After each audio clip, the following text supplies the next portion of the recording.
बिस्मिल्लाहिर्रहमानिर्रहीम। आज मेरा टॉपिक है gram negative cocci. Gram negative और पीछे हमने पढ़े दोनों ग्राम पॉजिटिव कोकाई के इंपॉर्टेंस कितने इंपॉर्टेंट थे। वो स्ट्रेप्टोकोकाई नमूनियाई एंड स्टेफिलोकोकाई एरियस दोनों इंपॉर्टेंट हैं, एग्जाम्स में आ जाते हैं। मोस्टली उसके टॉक्सिन्स पूछे जाते हैं कि टॉक्सिन्स कौन कौन से प्रोड्यूस करता है, पैथोजेनेसिस क्या है, ट्रांसमिट कैसे होता है। इस तरह आज हमने पढ़ना है ग्राम नेगेटिव कोकाई। ये आप बता दूं कि ग्राम नेगेटिव और ग्राम पॉजिटिव को इस तरह क्लासीफाई करते हैं कि स्टेनिंग करवाते हैं इनकी। अगर पॉजिटिव टेस्ट आता है तो क्या है, पॉजिटिव है। अगर नेगेटिव टेस्ट आता है तो ये नेगेटिव है। आगे नेक्स्ट निजरिया मेनिंजाइटिस। इसकी जो हमने ग्राम नेगेटिव कोकाई की जो फैमिली है जिसमें जो से बैक्टीरियाज आते हैं उनमें से एक निजरिया मेनिंजाइटिस, दूसरा निजरिया गोनोरिया, निजरिया मेनिंजाइटिस एंड निजरिया गोनोरिया।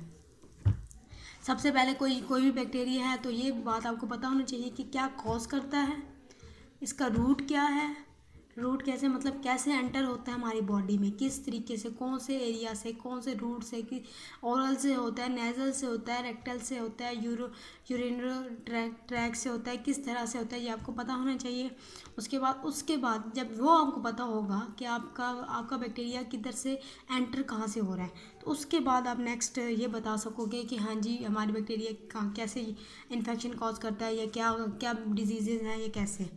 तो सबसे पहले मैं इसकी ऊपर से ओवरऑल बता दूं कि क्या क्या होते हैं। तो इसमें ऑक्सीडेज पॉजिटिव होता है, कैटलिज नेगेटिव होता है, डिप्लोकोकाई होते हैं। ठीक है, ये क्या होता है डिप्लोकोकाई, बट क्या होते हैं बीन शेप्ड होते हैं। किस तरह, ऐसे ना, बीन शेप्ड, किडनी शेप्ड या बीन शेप्ड इनको कह सकते हैं। क्या और डिप्लोकोकाई और बीन शेप्ड होते हैं। उसके बाद इनमें से हम लोग अगर दोनों का डिफरेंस देखते हैं ना, तो जो हमारे पास मेनिंजाइटिस होता है वो लैक्टोज फर्मेंटेशन करवाता है और ये पॉजिटिव होता है, और ये लैक्टोज फर्मेंटेशन नेगेटिव होता है। क्या होता है, लैक्टोज फर्मेंटेशन पॉजिटिव और ये लैक्टोज फर्मेंटेशन नेगेटिव। अगर हमारे पास ये हमें पता चल गया, हमने वो स्टेनिंग करवाई तो पता चल गया कि ये ग्राम नेगेटिव है। अब ग्राम नेगेटिव में दो आ जाते हैं, ग्राम पॉजिटिव है या ग्राम नेगेटिव है।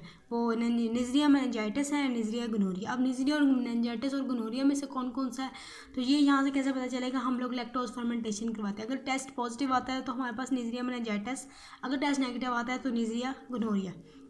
आज जो मेरा टॉपिक है वो मेरा टॉपिक है निजरिया गोनोरिया। निजरिया गोनोरिया में निजरिया गोनोरिया आपको टोटली निजरिया गोनोरिया ये क्या होता है, क्या कॉज करवाता है। सबसे पहले ये हमें कॉज करवाता है ये हमारे पास क्या होता है, ट्रांसमिट कैसे होता है, सेक्सुअली ट्रांसमिट होता है। क्या होता है, सेक्सुअली ट्रांसमिट। और उसके बाद हमारे बच्चों में कैसे होता है कि बर्थ डिफेक्ट की वजह से, बर्थ कैनाल से गुजरते टाइम अगर हो जाता है तो वो बच्चों में ना, वुमेंस में ज़्यादातर गोनोरिया जो होता है ज़्यादा जो होता है सिम्टोमेटिक ज़्यादा जो होता है मैन में होता है, फीमेल में कम होता है। मेल्स में ज़्यादा होता है, फीमेल में कम होता है। और उसके बाद क्या होता है कि फीमेल्स में, और उसके बाद बच्चों में होता है। ये क्या कॉज कराता है, ये इसकी ट्रांसमिट कैसे होता है, हमारे पास सेक्सुअली ट्रांसमिट होता है। क्या कॉज करवाता है हमारे पास, गोनोरिया।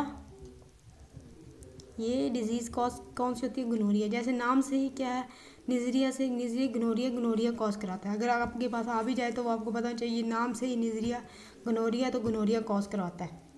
उसके बाद हमारे पास क्या है कि हमारा कॉमन जो इन्फेक्शन कॉज करवाता है, तो कॉमन जैसे जेनिटल ट्रैक इन्फेक्शन कॉज करवा देता है, एनोरेक्टल और फ्रेंजियल इन्फेक्शन। ठीक है, इन्फेक्शन तो जेनिटल ट्रैक इन्फेक्शन कॉज करवाता है निजरिया गोनोरिया। क्या क्या करवाता है, सेक्सुअली ट्रांसमिटेड होता है। क्या डिजीज़ कॉज कराता है, गोनोरिया। मोस्टली क्या होता है, मैन में होता है, फीमेल में कम होता है। सिम्टम जो शो होते हैं वो हमारे मैन के पास, फीमेल में नहीं होते। ये इन्फेक्शन कॉज करवाता है। इसमें एनोरेक्टल और फेरेंजियल इन्फेक्शंस होते हैं। उसके बाद जेनिटल ट्रैक इन्फेक्शंस कॉज कराता है। उसके बाद हमारे पास इसका निजरिया गोनोरिया ग्रोथ कहाँ पे करती है, ग्रोथ इसका वहाँ होती है नजरिया का ग्रोथ हमारी, अगर आर्जिनिन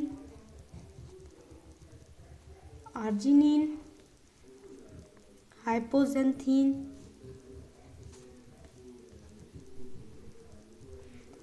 एंड यूरासिल।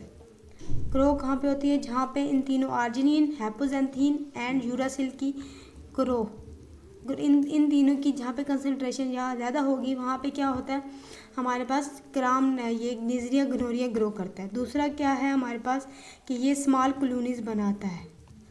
डिप्लोकोकाई है तो ये हमारे पास स्मॉल कॉलोनीज बनाता है। क्या है? स्मॉल कॉलोनीज बनाता है। उसके बाद ये क्या होता है?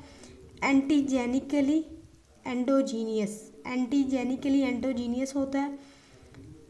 अगर अगर मैं बहुत कम आहिस्ता बोल रही हूँ तो काइंडली वीडियो को ऐसे कीजिए कि आप ना उसमें कर लें, स्पीड इसकी ज़्यादा कर लें ताकि आपको समझ भी जल्दी आ जाए और वीडियो जल्दी कवर हो जाए। ये क्या होता है कि इसके ना एंटीजेनिकल एंडोजीनियस मतलब अपने एंटीजन चेंज करता रहता है, अपने एंटीजन चेंज करता रहता है। उसके बाद जो हमारे पास नेक्स्ट क्या है, ये चीज़ें इसकी प्रॉपर्टीज़ थी। जस्ट क्या थी? प्रॉपर्टीज़ थी। प्रॉपर्टीज़ में मैंने क्या क्या बताया आपको? सेक्सुअली ट्रांसमिटेड है, गोनोरिया करता है मैन में, जेनिटल ट्रैक इन्फेक्शन कॉज कराता है। ग्रो कहाँ पे होता है? जहाँ पे आर्जिनिन, हाइपोजेंथीन और यूरोसिल की कंसनट्रेशन ज़्यादा है। स्मॉल कॉलोनीज बनाता है और एंटीजेनिकली एंडोजीनियस मतलब अपने चेंज करता रहता है एंटीजन। उसके बाद हमारे पास जो इसकी एक और प्रॉपर्टी है कि इसके ऊपर क्या होते हैं? पिल्लाए प्रेजेंट होते हैं। पिल्लाए क्या है? वो भी पिल्लाए एंटीफैगोसाइटिक एक्टिविटी करते हैं। एंटीफैगोसाइटिक एक्टिविटी क्या करते हैं? म्यूकोजल सेल्स के ऊपर जाके अटैच होते हैं। वहाँ पे एंटीफैगोसाइटिक मतलब अगर हम लोग मीन्स कि हम लोग अगर कुछ भी करते हैं, लेते हैं कोई मेडिसिन वगैरह या कोई भी ऐसा कुछ, तो वहाँ पे एंटीफैगोसाइटिक करता है, अपने आप को किल नहीं होने देता। क्या? एंटीफैगोसाइटिक एक्टिविटी। इसके बाद हमारे पास जो वायरलेंस फैक्टर्स हैं, वायरलेंस फैक्टर्स मैंने पिछली वीडियोस में भी बार बार बताया। वायरलेंस फैक्टर्स वो होते हैं कि बैक्टीरिया के अंदर ऐसी कौन से स्ट्रक्चर प्रेजेंट हैं जो बैक्टीरिया को जो डिजीज़ कॉज करते हैं। वायरलेंस फैक्टर, तो वायरलेंस फैक्टर हमारे पास LOS एंडोटॉक्सिन जो है, LOS लिपोपोलीसेक्राइड है, लिपोओलिगोसेक्राइड, लिपोओलिगोस LOS ये लिपोओलिगोसेक्राइड। और दूसरा क्या है हमारे पास? IgA प्रोटीएज है। उसके बाद इनके ना एक होते हैं प्रोटीन्स प्रेजेंट होते हैं सेल मेम्ब्रेन पे। Special types of protein present होते हैं। प्रोटीन कोई भी हो सकते हैं, ठीक है, जो सेल मेम्ब्रेन से ओरिजिनेट होते हैं। IgA प्रोटीएज और ये सारा लिपोपोलीसेक्राइड जो हैं हम लोग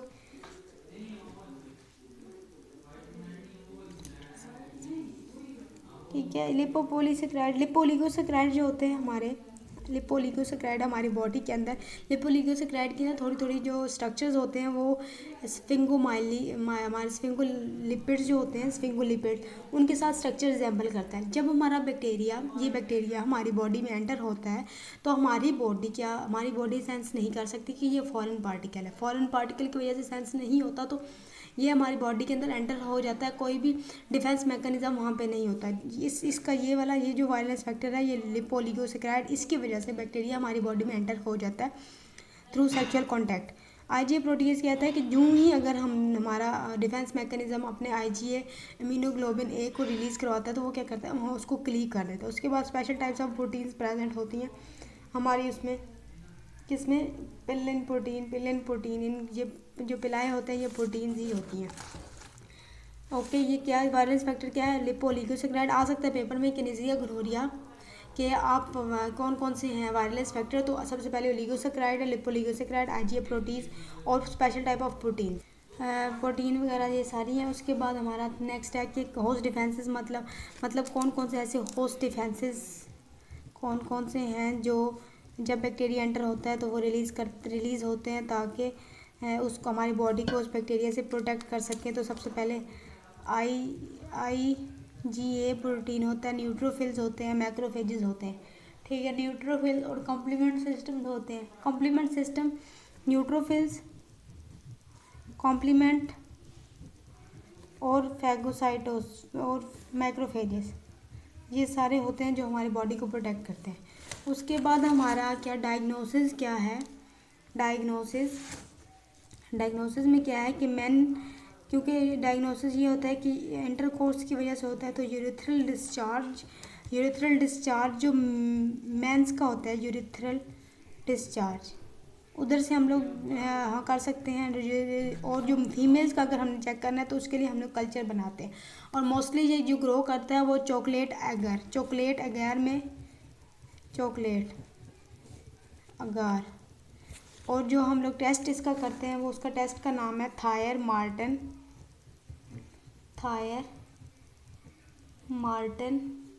मीडियम। ये थायर मार्टन मीडियम। ये सारा हो गया। ये हमारा ऑल था निजरिया गनोरिया। ये सारा था हमारा निजरिया गनोरिया, सेक्सुअल ट्रांसमिटेड गनोरिया। ये जो जितने भी है ना, मैं आपको वायलेंस फैक्टर बताया, ये ही पैथोजेनेसिस कॉज करते हैं। अगर ये नहीं आता ना कि वायलेंस फैक्टर क्या है, ये आ सकता है कि आपके पैथोजेनेसिस कैसे होती है इसकी। तो आप लोगों ने ये पैथोजेनेसिस में ये बता देना लिपोलिगोसेक्राइड। क्यों लिपोलिगोसेक्राइड? क्योंकि ये हमारे पास स्फिंगोमाइलिन जो हमारी बॉडी के अंदर प्रेजेंट होते हैं उनके साथ रिजेंबल करते हैं। इसकी वजह से हमारे इम्यून सिस्टम इसको डिटेक्ट नहीं कर सकता एज अ फॉरेन पार्टिकल। इसलिए हमारा क्या होता है कि ये आउटर, इसीलिए हमारी बॉडी के अंदर इस वायरस एंटर हो जाता है through sexual contact. IgA protease क्या होता है? जो हमारा जब आईजीए हमारी डिफेंस मैकेनिज्म आईजीए को रिलीज करते तो वो क्या करती है? आईजीए को क्लीव कर देती है। नेक्स्ट हमारे पास प्रोटीन्स होते हैं, स्पेशल टाइप्स ऑफ प्रोटीन जो पिलाई का मैंने बताया, ये एंटीफाइगोसाइटिक एक्टिविटी करते हैं। हाउस डिफेंसेस ये जी हैं। उसके बाद डायग्नोसिस हम लोग ये करते हैं मैन की, हम लोग यूरेथ्रल डिस्चार्ज से। उसके बाद थायर मार्टन, अगर हम डायग्नोसिस में सिर्फ आप थायर मार्टन मीडियम लिख देना तो वो भी बहुत होगा।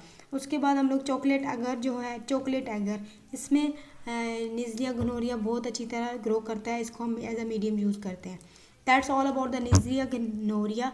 Next I will upload the Neisseria meningitis इंशाल्लाह। एंड और मैं, अगर आप लोग कुछ और देखना है अपनी पिछली वीडियोस, अगर आप लोग माइक्रोबायोलॉजी पढ़नी है तो मुझे और वीडियोस आप प्लीज़ कमेंट सेक्शन में मुझे ज़रूर बता दें। लाइक सब्सक्राइब शेयर कर दें वीडियो अगर पसंद आई हो तो। बहुत बहुत शुक्रिया। जज़ाकल्लाह खैर।